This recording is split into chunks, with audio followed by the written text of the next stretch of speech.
এরপরে প্রশ্ন হলো, নামাজ কাজা হলে কাজা নামাজ কোন সময় আদায় করা উচিত? যেমন ফজর নামাজ কাজা হলে জোহরের জামাতের আগ মুহূর্তে পড়া যাবে কিনা বা পরে পড়া যাবে কিনা।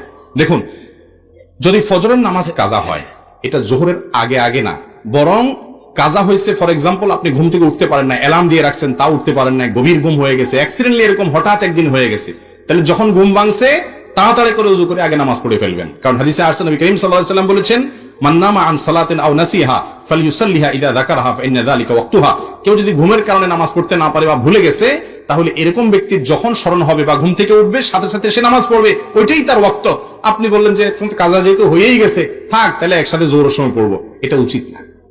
উচিত হলো কি করা ভাই, ঘুম থেকে উঠার পর যদি নিষিদ্ধ সময় না হয়, তাহলে ওই টাইমে কি করা, 7টা বাজে ঘুম ভাঙছে, 8টা বাজে ভাঙছে, 9টা বাজে ভাঙছে, তাহলে উযু করে অন্য কাজ করে আগে নামাজটা পড়ে ফেলান, তারপর অন্য কাজ করবেন। আর যদি আপনি সেটাকে বিলম্ব করেন, তাহলে জোহরের ওয়াক্তের আগে জোহরের নামাজের জামাতের নামাজ পড়ার আগে আপনি কি করবেন, এই ফজরটা পড়ে ফেলবেন। আর যদি কোনো কারণে এত দেরি হয়ে গেছে যে আরেক ওয়াক্ত নামাজ শেষ হয়ে যাচ্ছে এমন অবস্থা, তাহলে সেই ওয়াক্তটা পড়ে ফেলবেন, তারপরে কাজা করবেন। নামাজের মধ্যে শেষ বৈঠকে তাশাহুদ, দুরূদ, দোয়া, মাসুরা মুক্তাদি শেষ করার আগে যদি ইমাম সালাম ফিরিয়ে ফেলেন, তাহলে মুক্তাদির করণীয় কি? ইমাম সাহেব যদি সালাম ফিরিয়ে ফেলছে, আপনি এখনো দোয়া মাসুরা পড়তে পারেন নাই, দুরূদ শরীফ মাত্র পড়ছেন, তাহলে সালাম ফিরিয়ে ফেলান। দুরূদ শরীফের শেষের দিকে আসেন, তাড়াতাড়ি করে শেষ করে সালাম ফিরিয়ে ফেলান, অসুবিধা নেই। দুরূদ একটা পড়ছেন, ইমাম একেবারে 5G গতিতে নামাজ পড়তেছে, আপনার সুযোগই দেয় নাই, আপনি বেচারা মাত্র প্রথম দুরূদ পড়ছেন, ইব্রাহিমের একটা পাঠ পড়ছেন, আর একটা এখন পড়তে পারেন, আল্লাহুম্মা সাল্লি আলাইহি শেষ করছেন, সালাম ফিরিয়ে ফেলান, নামাজ হয়ে যাবে ইনশাআল্লাহ। ইমাম সালাম ফিরাবে, তারপর আপনি শেষ করে তারপর সালাম ফিরাবেন, অনেক বেশি যদি দেরি করেন তাহলে সেটা আপনার জন্য উচিত হবে না। কমপক্ষে আত্তাহিয়াতুটা আপনি শেষ করবেন, দুরূদ যেটুকু পারেন পড়ে এরপরে সালাম ফিরে ফেললেন, অথবা আত্তাহিয়াতুটা শেষ করলেন, বাকি যদি পড়তে নাও পারেন, ইমাম সালাম ফিরে ফেলছেন, আপনি সালাম ফিরে ফেলেন। আর যদি শেষের দিকে থাকেন তো তাড়াতাড়ি করে শেষ করে সালাম ফিরে ফেলবেন, তাতেও নামাজ হয়ে যাবে। এরপরে প্রশ্ন হলো, কোনো ব্যক্তি সালাতরত অবস্থায় থাকলে ওই ব্যক্তির সামনে যদি কোনো ব্যক্তি থাকে, সে কি চলে যেতে পারবে? আমি সালাত আদায় করতেছি, এই মুহূর্তে একজন ব্যক্তি আমার সামনে আছেন, তিনি লজ্জায় যাচ্ছেন না, এই মুহূর্তে আমার তাকে দেখে খুশু নষ্ট হয়ে গেল, কারণ ব্যক্তির কষ্ট হচ্ছে, বিধায় আমি তাড়াতাড়ি সালাত আদায় করলাম, কাজটা কি ঠিক করলাম? খুব দরকারি একটা প্রশ্ন। কোন ব্যক্তি নামাজ পড়লে তার সামনে হাঁটাচলা করা গুনাহের কথা। তার সামনে হাঁটাচলা করা কিসের কথা ভাই?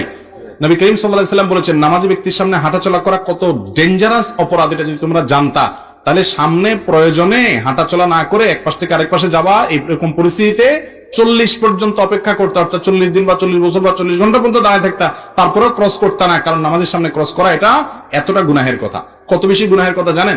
হাদিসে আসছে, নবী করিম সাল্লাল্লাহু আলাইহি ওয়াসাল্লাম বলেছেন, তোমার নামাজের সামনে যদি কেউ হাঁটতে যায়, ওর সাথে লড়াই করো, এটা শয়তান। লড়াই করো মানে হাত দিয়ে তাকে অন্তত বাধা দাও।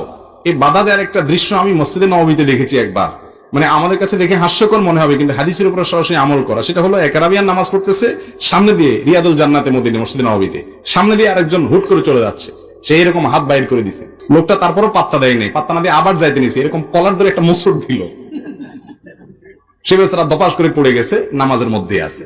মানে তোমাকে আমি নিষেধ করলাম, হাত দিয়ে ইশারা দিলাম, আমি নামাজ পড়তেছি, একটু সামনে দিয়ে যাও, একটু পিছন দিয়ে যাও, না তুমি আমার সামনে দিয়েই যাবে, তার আমি করবা, কলার ধরে মুসুর দিছে। আমি তখন চিন্তা করলাম যে হাদিসের উপর আমল করছে বেচারা।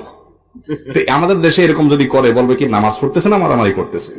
যাই হোক, হাদিস আমাদেরকে মারামারি করতে বলা হয়নি, উদ্দেশ্য হলো ইশারা ইঙ্গিতে যেভাবে হোক আমরা যেন বাধা দেই, কেউ যেন নামাজের সামনে না যায়, এত বড় বিষয়। কিন্তু এখানে তিনটা সিস্টেম আছে, একটা না জায়েজ, বাকি দুটা জায়েজ। আমরা না বুঝার কারণে অনেক সমস্যা তৈরি হয়। একটা হলো মুরুর, এটা না জায়েজ, আরেকটা হলো সুউদ, এটা জায়েজ, আর একটা হলো নুজুল, এটাও জায়েজ। মুরুর কোনটা? হাদিসে মান মাররা বাইনা ইয়াদাইল মুসাল্লি এরকম আসছে, মুসল্লি বা নামাজি ব্যক্তির সামনে যদি ক্রস করেন সেটা নিষেধ। ক্রস কোনটা? নামাজি এই লেভেলে আছে, আপনি এই পাশে আছেন, এই পাশ থেকে আপনি ওই পাশ গেলেন, তাহলে এটা ক্রস হলো, অথবা আপনি এই পাশে আছেন, সেখান থেকে এই পাশে গেলেন, তাহলে এটা কি হলো? ক্রস হলো, এটা নিষেধ। নামাজি ঠিক বরাবর সামনে আপনি বসে আছেন, একদম বরাবর স্টেট, তাহলে আপনি যদি উঠে আস্তে করে এক পাশে চলে যান, ডানে বা বামে, এটা কিন্তু নিষেধ না, এটাকে বলা হয় নুজুল, নামা, চলে যাওয়া। আর একটা হলো সুউদ। সুউদ কোনটা? নামাজি ব্যক্তি নামাজ পড়তেছে, আপনি তার সামনে বরাবর যে দাঁড়াবেন, হয়তো জামাত শুরু হয়ে গেছে, ঠিক তার সামনে জায়গাটা ফাঁকা আছে, তাহলে আপনি ডান থেকে বাম থেকে বরাবর তার সামনে গিয়ে দাঁড়ায় গেলেন, ক্রস করলেন না। ক্রস বুঝছেন তো? মানে এক পাশ থেকে আরেক পাশে যান না, ঠিক তার সামনে বরাবর গিয়ে দাঁড়ায় গেলেন, এটা কিন্তু নিষেধ না, এটা হলো সুউদ। হাদিসে শুধু মুরুরটা নিষেধ, অর্থাৎ ক্রসিংটা নিষেধ, কিন্তু সামনে থেকে পেছনে কিংবা পেছন থেকে সামনে বরাবর দাঁড়ায় গেলেন, এটা নিষেধ না, কারণ এটাতে মনোযোগ নষ্ট হয় না। সামনে থেকে এক পাশ থেকে আরেক পাশে আসা যাওয়া করলে সেটা কি হয়? নামাজের মনোযোগ নষ্ট হয়। এই জন্য ওইটা নিষেধ। অনেকে আছে পিছনে নামাজ পড়তে শেষে বসে কই মাছের মাথা চাবায়, কই মাছের মাথা চাবানো বুঝছেন, মানে খুব বিরক্তির প্রকাশ করতে থাকে। তো ঠিকই তো, পিছনে বেচারার নামাজ তো তখন নষ্ট হয়ে যায়। আরে তুমি এত কই মাছের মাথা চাপাইতেছো কেন ভাই, তুমি উঠে গেলেই তো হয়, তোমার তো উঠার সুযোগ আছে। এটা না বোঝার কারণে অসুবিধা হয়। আর উঠার সময় যদি আপনি একটা সূত্রা দিয়ে উঠে যান তাহলে তার কোনো কথাই নাই, সেটা তো আপনি অবশ্যই করতে পারেন। সূত্রা দেওয়ার পরে নামাজের সামনে কোন একটা লাঠি থাকলো, এরপর আপনি লাঠির ওই পাশ দিয়া আউটসাইড দিয়ে হাঁটাচলা করলো, অসুবিধা নাই। তারপর একান্ত প্রয়োজন ছাড়া হাঁটাচলা করবেন না। আর যিনি নামাজে দাঁড়িয়েছেন তার উচিত হলো, কর্তব্য হলো, তার সামনে মানুষের হাঁটাচলা ব্যাঘাত হতে পারে, তিনি লম্বা নামাজের নিয়ত করবেন। এরকম যদি থাকে তাহলে অবশ্যই তিনি নিজে সূত্রা রেখে তারপর নামাজ পড়বেন। হাদিসে নির্দেশ আসছে কেউ যদি নামাজ পড়ে সে কোনো কিছুকে সামনে রেখে নামাজ পড়বে, যাতে করে মানুষের চলাচলে অসুবিধা না হয়। এটা তারও কর্তব্যের অংশ। আর যারা চলাচল করবেন তারাও এই বিষয়টাতে অ্যালার্ট করবেন। অনেকে আছে এটা খেয়াল করে না, মসজিদের মাঝখানে বিসমিল্লাহ আল্লাহু আকবার দাঁড়ায় গেছে, মানুষ কেমনে চলাচল করবে না করবে কোনো নির্দিষ্ট নাই, এটা দায়িত্ব জ্ঞানহীনতার কাজ। তারও কর্তব্য সেভাবে দাঁড়ানো। যদি কোনো ইমাম তাকবীরে তাহরিমার পর সানা না পড়ে কেরাত শুরু করে, ওই ইমামের পিছনে নামাজ পড়া কতটা যুক্তিসঙ্গত? ইমাম সানা না পড়ে দিয়ে কেরাত শুরু করে, মানে আল্লাহু আকবার বলেই শুরু করে দিয়েছে আলহামদুলিল্লাহ বলে আলামিন, আপনি বুঝতে পারছেন যে ইমাম সাহেব সানা পড়েন নাই, তাতে নামাজ হয়ে যাবে।